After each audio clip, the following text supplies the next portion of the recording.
প্রিয় ভাইয়েরা, দেখেন যে হেলিকপ্টারে করে আসলে পুলিশদেরকে উদ্ধার করতে আসা হয়েছিল। এ কারা? এই দেখেন, এ হচ্ছে ধুতি পরা পুলিশ। আপনারা একটু লক্ষ্য করে দেখেন, ভালোভাবে দেখেন।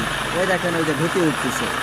আর একজনে দেখেন মাথায় হেলমেট পরা, কিন্তু পরনে আছে ধুতি পরা। আপনারা বুঝে নেন তাহলে এরা কারা। ঠিক আছে, এদেরকে আসলে উদ্ধার করতে আসা হয়েছিল, সব ধুতি পরা। দেখেন দেখেন, ভালোভাবে দেখেন। ওই যে ধুতি উড়ে বাতাসে চলে যাচ্ছে। ঠিক আছে, দেখেন কি অবস্থা। হায় রে আল্লাহ! দেখেন, এবার দেখেন আস্তে আস্তে হেলিকপ্টারটি এবার আকাশে উড়াল দেবে। দেখেন, ভালোভাবে দেখেন।